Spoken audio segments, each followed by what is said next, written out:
Zamislite dizajnera koji je uspeo da objedini brutalnu snagu dvotočkaša i umetničku perfekciju u jedno savršeno remek delo. Kada pomenemo Massima Tamburinija, govorimo o čoveku čije ideje i danas oblikuju estetiku i performanse motocikala širom sveta. U industriji gde su stil i lepota često stvar ukusa, njegove kreacije za Ducati, B-Motu, MV Agustu i druge čuvene marke gotovo nikoga ne ostavljaju ravnodušni. U nastavku sledi 10 veličanstvenih primjeraka Tamburinijeve vizije. Ostanite do kraja klipa i otkrijte šta ih čini tako posebnim i zašto je njegov uticaj još uvek snažan u modernom dizajnu motocikala.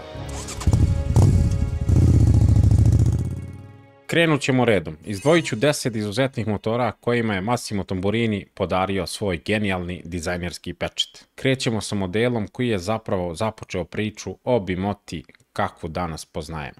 Priča B-Mote počinje 1973. godine kada je predstavljen model B-Mota HB1.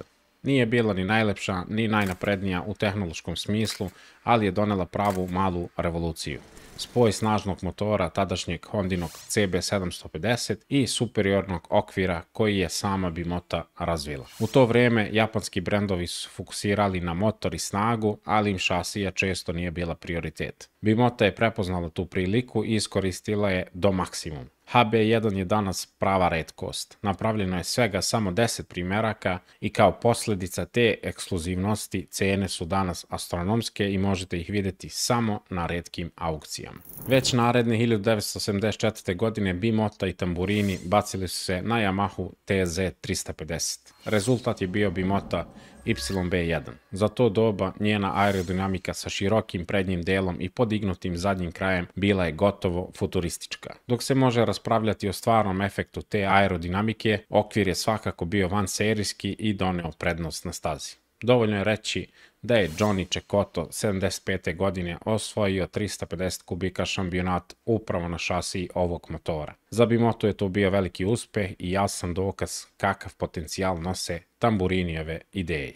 Godine 1977. stiže B-Mota SB2. Dizajnerski gledano SB2 i danas izgleda pomalo vanzemaljsko, ali ne shvatajte to kao manu. Zasnovana na Suzuki GS750, SB2 je ponovo pokazala kako se sa relativno konvencionalnim agregatom i inovativnim ramom mogu postaviti potpuno novi standardi u voznim osobinama. Da, B-Motini modeli su uvek bili ekskluzivni i preskupi za prosečnog vozača, ali upravo je B-Mota sa Tamburinijem u centru naravno terala velike japanske brendove da unapređuju šasiju i pruže vozačima ono što zaista zaslužuju. Ovdje ću se na kratko zaustaviti. Ogromno hvala svima vama koji ste članovi kanala. Vaša podrška doslovno pokreće ove priče i omogućava mi da i dalje istražujem najzanimljivije detalje iz motosveta. Puno mi znači što ste uz mene. Ako niste još uvek člana, volite ovakve teme, kliknite na join dugme ispod ovog klipa i prodružiti se ekipi. Ajmo nazad na klip. Nastavljamo sa trostrukim primjerom na 7. mestu. Mogao bih da izdvojim posebno, ali istoviše su slični i značajni, a ujedno predstavljaju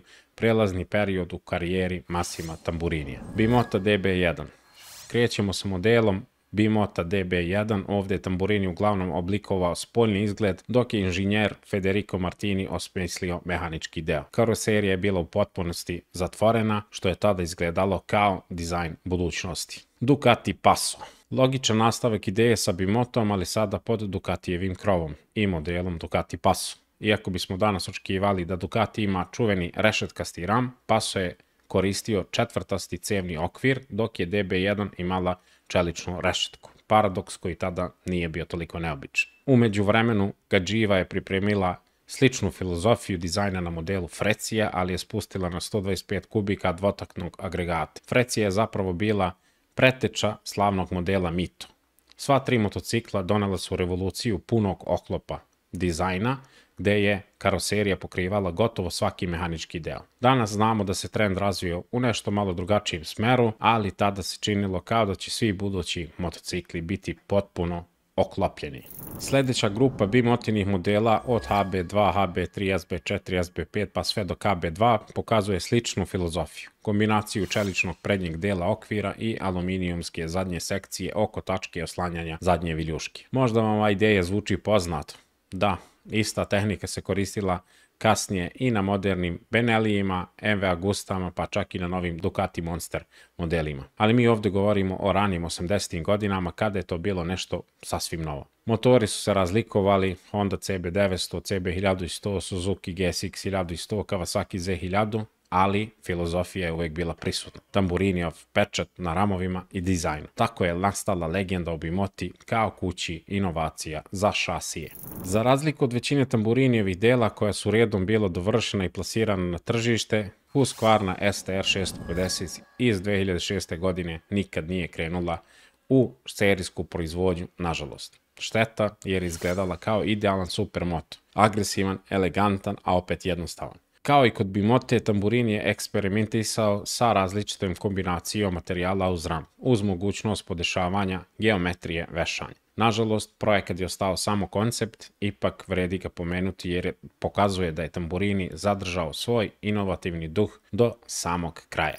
Randy Mamola i Cagiva C589 iz 89. godine su još jedan dokaz Tamburinijeve strasti prema trkama. Ova dvotakna 500 kubika GP mašina izdvajala se sa dizajnom i aerodinamikom. Isti koncept je prenet na drumski motocikl u vidu slavnog malog modela Cagiva Mito 125. Ako volite dvotakne mini rakete, znate da Mito zaista izgleda kao umanjena replika GP motocikla. To nije ni malo slučajno. Mito je u mnogo čemu nasledio linije dizajnerske elemente sa C589, malo koji je 125 kubika motocikl mogao tako dobro da imitira pravog GP trkača. Kada se pomene MV Agusta, mnogima je prva asocijacija legendarni F4 model, ali ne smijemo zaboraviti Brutale. Prva generacija modela Brutale koja se pojavila 2001. godine pod Tamburinijovom rukom postala je jedan od najatraktivnijih naked motocikala u istoriji. Mogli su jednostavno da skinu plastike sa modela F4 i da kažu to je to, ali nisu. Brutale je dobio potpuno samosvojen dizajn od otopljenog prednjeg svetla do savršenog uklopljenog rezervoara i zadnjeg dela. U to vrijeme mnogi su malo čudno gledali na tu prednju svetlosnu grupu, ali upravo je taj, da kažemo, rastopljen izgled postao uzor mnogim narednim naked modelima. Danas, 2 decenije kasnije, originalni Brutale model i dalje izgleda sveže i upadljivo. MV Agusta F4 iz 97. godine. Pravo remek delo.